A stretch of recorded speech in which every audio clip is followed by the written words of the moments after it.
What's this week like for you? Oh man, it's just work. It's another day. Don't try and think about that. Once you think about that, you're not thinking about ball. So coming out here, working hard, and listening to the plays, learning from the vets still. It's every day is like I'm a sponge. So yeah. What do you still want to prove even this week and into that final preseason game? Yeah, that I'm moldable. That I can mold to the defense, to the coaching, and be a team player wherever that is. Yeah.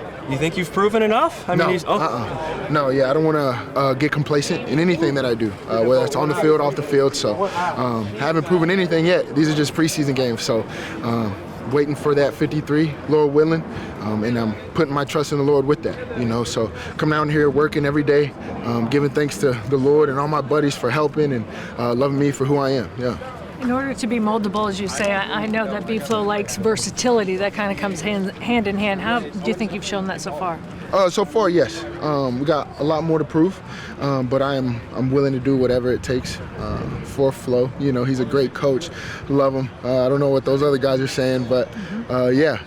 In your 7 years in the league, when it is a week like this and some guys do wonder if they have a future here, do you sense that in the locker room just with younger guys that maybe they are a little nerves or maybe a little higher this week than normal? I think maybe here I don't really feel that as much. I think that our locker room, we have a really good locker room. We actually got a really good rookie class as well too, drafted guys and undrafted guys. I've tried to talk to some of our undrafted guys in our room because I've been in those shoes before. Kind of wondering what's going to happen, this, that, and the third. But I mean, honestly, all you can do is just go based off of what you've done, previous weeks. You can't try to make the team in one game. That's not going to happen. You can't try to make the team in one play. Can't try to make the team in one game. And so, in my personal opinion, I don't really think that the coaches, they look at just one game and they just dictate everything just off that one game. And so I try to tell the young guys that it's just like, hey, just go out and just do what you've been doing. Whether or not you've had a good training camp, or okay training camp, or a bad training camp, just go out and just go play ball. So thanks for your time. I appreciate it. How do you try not to put too much pressure on yourself in these preseason games? Me personally, I've been in the league for 7 years, so. Yeah. I mean, this is just me just getting ready for the season, honestly. It's not, I don't really see it as pressure. I don't really see it, as me trying to go prove something to somebody or whatever it may be. Honestly, for me, a lot of things are out of my control, whether I'm here or whether I'm not or whatever it may be, but I'm confident in what I've showed, what I put on tape. I'm confident in what I've, been able to contribute to the team. And so, just go out and just do what I got to do and then, come on out the game. So. What have you learned in those 7 years? What's the most important thing about staying in this league? I think the most important thing, especially for an undrafted guy, is the trick is just being a guy that can be trusted, being a player that can be trusted. What I mean by that is somebody, you can go out, the coaches can trust this guy to go out and execute their assignment, down in and down out, and then just, being able to take care of your body. Obviously, we playing a hard-hitting league, and, obviously your availability is the most key important part. And so I remember in my rookie year, Coach McCoy, I think he's in Jacksonville now. He said, you can't make the club in the tub. And I took that so serious. And so you got to be able to take care of your body, be healthy, and all those different things. So I think those are a couple of things that can keep you, keep your longevity. When did you know that you could play in this league and, not just playing it, but get a pension in it? I'll say I had the privilege of being able to play with Larry Fitzgerald. Yeah. And being able to learn from him really helped me out a lot. And when I was getting compliments from Larry, there was one time in training camp where I had kind of like an okay practice my rookie year, and Fitz kind of slid me a note, and he was just like, man, I need you to continue to be consistent. The note said, be consistent because I want you here. And when I had got that note from him, I was like, man, you know what? He sees something in me, a guy that's been in the league for 16 years at that time. Somebody who was complimenting me on my game and my work, just further exemplified, that, hey, I can play in this league. And, not just be a guy that just floats around, but be a guy who can impact teams. So, yeah. And is it as much fun as it's ever been? Oh yeah, for sure, absolutely. Yeah, this has been nothing but a blessing for me, man.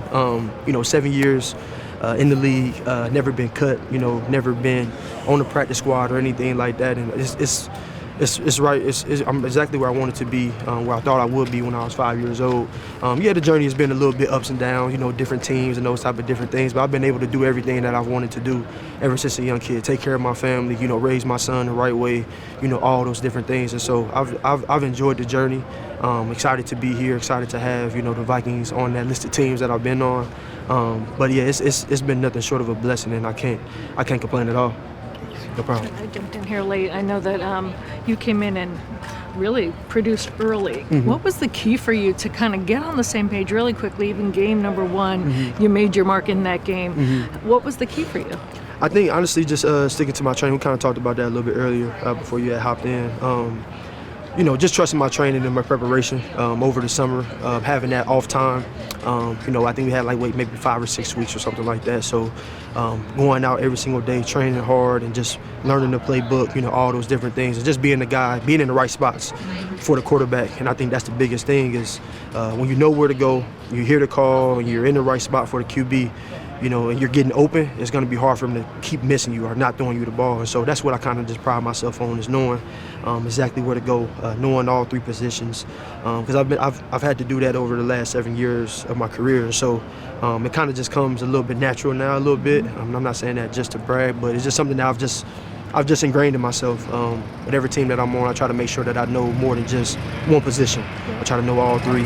Just try to be, QB friendly is what I call it. So then that way, when he does see me, when he does, look my way, I'm ready and I can make a play. Yeah, because I know even vets say it takes a little bit to get on the same page, but the trust there is instinctual, isn't Absolutely. it? Yeah, for sure. I definitely believe that it's instinctual for sure, because a lot of times people say you got a good they got a good rapport with each other and all those different things, and that doesn't just happen. You can't just say, oh, they have a good rapport with each other. No, it's instincts. The quarterback knows what the receiver's going to do. The receiver knows what the quarterback's going to do, and half the battle of that is just trust.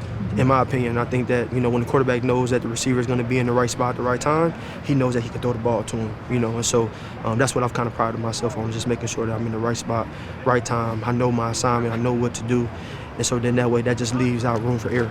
Even in the right spot to line up, right? Because Exactly that's where right. you learn the trust right there, right? Absolutely right. Yeah, for sure. It's more than just running the right route. It's more than just knowing, it's more than just knowing where to go. Those type of different things. You got to hear the call, and we got this thing in our receiver room where it's you hear the call, know the call, and do your job. And hearing the call is half the battle. Knowing what to do is half the battle, and then now you got to do your job. So that's what you said is right on. Knowing where to line up. Our offense, we mix guys all over the place.